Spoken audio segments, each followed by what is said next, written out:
வணக்கம். வணக்கம்.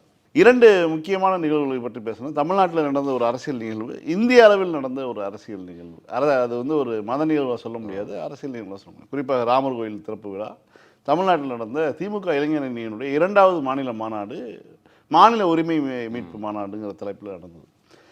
அதில் நீங்கள் கலந்துட்டு வந்தீங்க, பேசியிருந்தீங்க. உங்களுடைய பேச்சு ரொம்ப பரபரப்பாக பார்க்கப்பட்டது. உதயநிதி அவர்கள் திமுகவினுடைய இளைஞர் அணி செயலாளராக பொறுப்பேற்றதுக்கு பிறகு அவர் தலைமையில் நடக்கக்கூடிய ஒரு மாநாடு இது. எப்படி நடந்துச்சு, எப்படி இருந்தது? நீங்கள் ரொம்ப முதல்ல இந்த மாநாடு நடக்கிறதுக்கு முன்னாலே அதோட எதிர்பார்ப்பு ரொம்ப அதிகமாக இருந்தது. டிசம்பர் 17 அறிவிக்கப்பட்ட தேதி சென்னை மழை வெள்ளத்தின் காரணமாக தள்ளி வைக்கப்பட்டு, பிறகு 24 மாற்றி அது தூத்துக்குடி பிரச்சனையாலும் தள்ளி வைக்கப்பட்டு, அதுக்கு பிற்பாடு இன்றைக்கி நடந்திருக்குது. இந்த மாநாடு நான் பேசும்போது கூட அங்கே நான் என்ன சொன்னேன்னா, இந்த மாநாட்டை ஏன் சேலத்தில் தேர்ந்தெடுத்து அவர் நடத்துகிறாரு?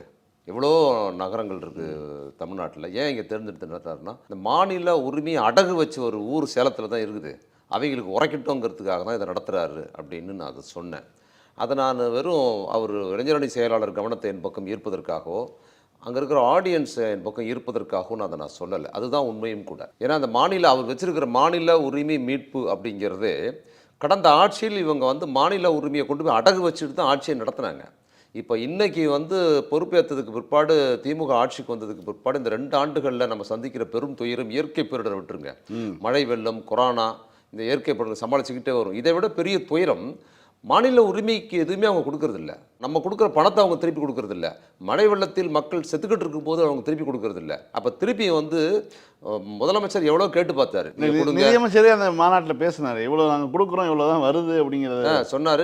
ஆமாம், நிதியமைச்சர் மாநாட்டிலையும் பேசினார். இல்லை, அதுக்கு முன்னாலேயே முதலமைச்சர் நேரடியாக கேட்குறாரு, பிரதமர்கிட்ட கேட்குறாரு, எல்லாம் கேட்குறாரு. அன்னைக்கு மாநாட்டிலையும் முதலமைச்சரும் பேசினார். இங்கே வராரு, திருக்குறள் சொல்கிறாரு, பொங்கல் விழாலாம் கொண்டாடுறாங்க, காசை கேட்டால் இல்லைங்கிறாங்க அப்படின்னு முதலமைச்சரும் பேசினார். அதை விட ஒரு படி மேலே போய் அவங்க மண்டையில் உரைக்கிற மாதிரி, உங்கள் அப்பா வீட்டு காசுடா, எங்கள் அப்பா வீட்டு காசு கொடுறான்னு வரை இவர் கேட்டார்.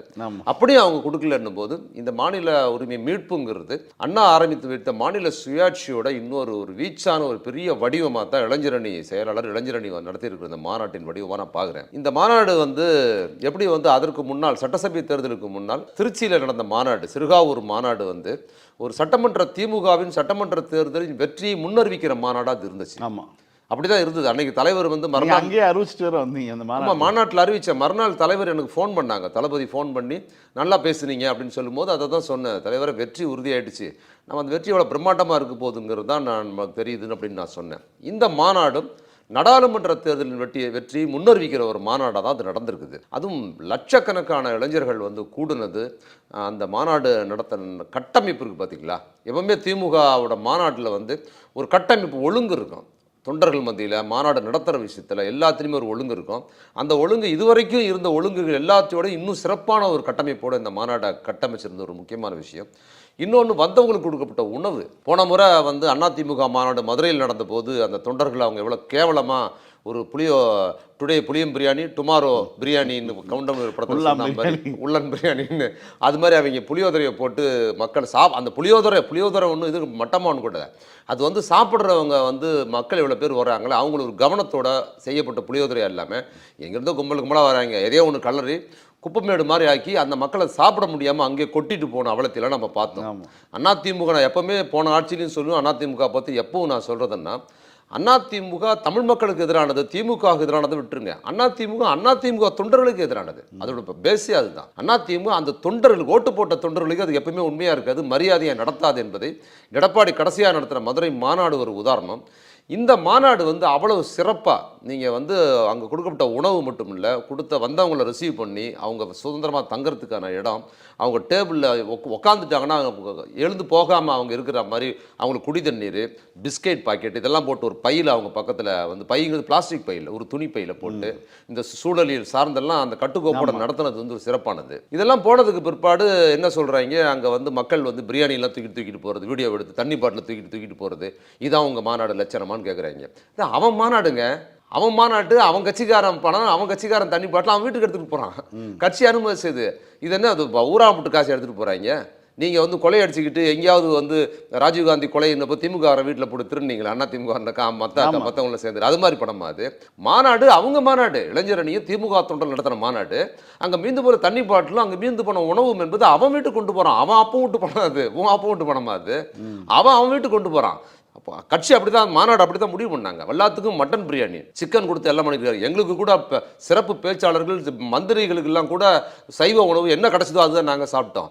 வந்த தொண்டர்களுக்கு அவ்வளவு சிறப்பான உணவு, அவங்களுக்கு மட்டன் பிரியாணி, சிக்கன் 65 எல்லாம் இருந்த இடத்துக்கே போய் இருந்த இடத்துல வச்சு சாப்பிட்டாங்க. மீந்த உணவை அவங்க கொண்டு போக சொன்னாங்க. இவங்கள மாதிரி புளியோதரை கீழே கொட்டிட்டு போனோம்னு சொல்றாங்க. புளி தோண்டி போச்சாங்கன்னு. அப்ப என்னன்னா, அது அவனோட மாநாடு, வந்த தொண்டனோட மாநாடு, அவனோட உணவு அது, அவனோட பிரியாணி, அவனோட சிக்கன் 65, அவன் சாப்பிட்டது போக வீட்டில் பொண்டாட்டி புள்ளையை கொண்டு போகிறது அவன் கொண்டு போகிறான். அது இவனுக்கு ஒப்பலை.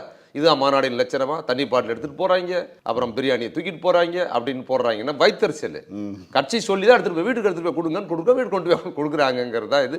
இதில் என்ன இவங்களை அறியாமல் சொல்கிறாங்கன்னா, வந்தவங்க எல்லாருக்கும் சிறப்பாக உணவு போட்டது போக 5 லட்சம் 6 லட்சம் பேர் வந்திருக்கிறாங்க. அவங்க எல்லாருக்கும் எதிர்பார்த்ததுக்கு மேலே கூட்டங்கனால தான் 30 கிலோமீட்டர் வரைக்கும் அந்த வாகனங்கள் ஓரங்கடி உள்ள வர முடியாமல். ஆமாம் இல்லை, இந்த உணவு முறையை எல்லாருக்கும் கொடுத்தது போக உபரியா உணவு இருந்திருக்குதுங்கிறது இவனுக்கு தெரியாமல் பதிவு பண்ணுறாங்க. தூக்கிட்டு போகிறதுன்னு சாப்பிட்டு முடிச்சு தண்ணி பாட்டில் இன்னொன்று தண்ணி பாட்டில் கொடுத்துருக்குறாங்க எல்லாத்துக்குங்கிறத சாட்சியை. தண்ணி பாட்டில் மீந்த தண்ணி பாட்டில் கொண்டு மாநாடு முடிஞ்ச பிறகு கொண்டு போகிறாங்க.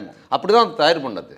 அதனால் இந்த மாநாட்டுக்கு வந்த 5 லட்சம் தொண்டர்களுக்கு மட்டுமல்ல அந்த உணவெல்லாம் அவங்க குடும்பத்துக்கும் சேர்த்து சமைக்கப்பட்ட உணவு என்பதனால தான் அந்த உணவுகளில் அவங்க எக்ஸ்ட்ரா கொண்டு போய் வீட்டுக்கு போய் கொடுத்துருக்குறாங்கிறது தொண்டர்களை ரொம்ப கண்ணியம். பொதுவாக நம்ம ஒரு திருமணம் வைக்கும்போது சொல்கிறக்கூடிய விஷயம், அந்த சமயக்காரர்கிட்ட சாப்பாடு இல்லைன்னு யாரும் போயிடக்கூடாது அப்படின்னு தான் சொல்லுவோம். இந்த பந்தியில் உட்கார எழுப்புறது அதெல்லாம் பார்ப்போம்ல. இவங்க கொஞ்சமாக ஒரு 500 பேருக்கு சமைச்சிருப்பாங்க. ஒரு 1000 பேர் வந்துட்டாங்கன்னா ஒவ்வொருத்தராக பந்தியில் நீ யாரு எழுந்துரு, நீ யாரு எழுந்துருன்னு எல்லாத்தையும் சாப்பிட உட்கார எழுந்தி அனுப்புது விருந்தோம்பல். நம்ம பல இடங்களை நம்ம பார்த்துருக்குறோம். அப்படி ஒரு விருந்தோம்பல்ல வந்தவங்க எவ்வளோ பேர் வந்தாலும் அந்த அளவுக்கு உணவு எடப்பாடியே வந்தாலும் சாப்பிட்றது. எடப்பாடி புளியோதரை இல்லை, பிரியாணி புளியஞ்சோறு எல்லாம் கிடையாது, பிரியாணி, மட்டன் பிரியாணி, அதுவும் தரமான மட்டன் பிரியாணி ஒரு ஹைஜீனிக்கான பேக்கேஜோட கொடுத்தாங்கங்கிறது ரொம்ப சிறப்பான கட்டமைப்பு.